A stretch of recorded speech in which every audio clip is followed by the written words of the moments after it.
Désorganisée, les poches vides, sans passeport, j'ai vu mon renard de sœur nourrir des projets d'ailleurs vers lesquels il m'était inconcevable, par inquiétude, de la laisser voguer seule.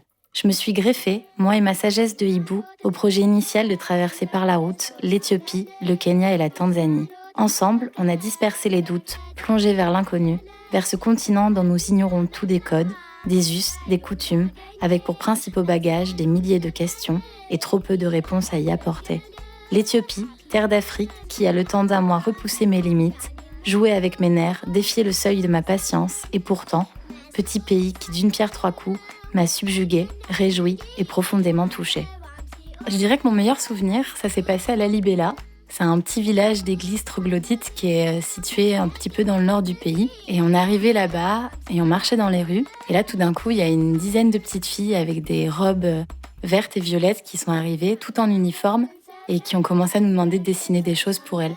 Alors moi, je suis pas une très grande dessinatrice, et je sais pas pourquoi j'ai commencé à dessiner un cactus, c'est le seul truc qui me venait. Elles ont commencé à nous demander nos prénoms, nos adresses, je comprenais pas vraiment l'intérêt. Et puis là, tout d'un coup, elles se sont levées, elles nous ont pris par les mains, et là, elles nous ont emmenés au cœur du village, chez leur famille, et du coup, on est parti rencontrer leurs parents. Elles nous ont invités à boire le café chez elles. Et le truc, c'est que moi, j'ai horreur du café. Et là, je me suis dit, c'est une occasion trop belle, je peux pas la rater. Et du coup, on a commencé à marcher, on les a suivis. Puis il y a tout un petit attroupement qui s'est fait autour du village. Et puis on les a suivis, du coup, jusque dans leur maison. On a été accueillis comme des reines, comme des membres de la famille. Et là, tout d'un coup, elles ont commencé à chanter, à prendre des bidons, à taper dessus et comme un espèce de bœuf, un morceau de musique qu'elles ont improvisé, que pour nous. Et pendant ce temps-là, il y a la maman qui était en train de donner le sein à son bébé et le père qui a commencé à chercher des petits carnets puisqu'il apprenait le français tout seul. Et en fait, on s'est aperçu qu'il était prof d'anglais à l'école du village. Et pendant qu'on buvait du café, qui étrangement était super bon, et je me suis mise à apprécier ça, on dirait comme du chocolat chaud. Et il nous a dit, si vous voulez, demain vous venez et puis je vous emmène visiter l'école et vous pouvez suivre un de mes cours avec tous les élèves et du coup on s'est laissé porter. Le lendemain on a été chercher des cahiers, des stylos. Finalement on est arrivé dans l'école et là en fait ça a été un grand choc.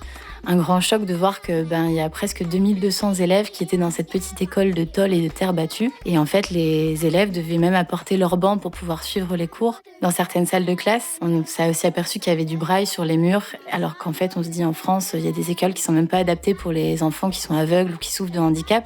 Il y avait vraiment un sentiment d'inclusion qui était immense. Et on s'est retrouvés donc propulsés au milieu de cette salle de classe avec tous ces élèves qui nous regardaient, les grands yeux écarquillés. Et ce qui était le plus beau, c'était de voir à quel point tous les gens étaient super attentifs. Les enfants avaient vraiment envie d'apprendre et c'était un moment magique. Et tout ça, c'est parti d'une main d'une petite fille qui nous a invités à boire du café. Et c'était un moment merveilleux. Je pense que c'est un de mes plus jolis souvenirs d'Éthiopie, pour le coup.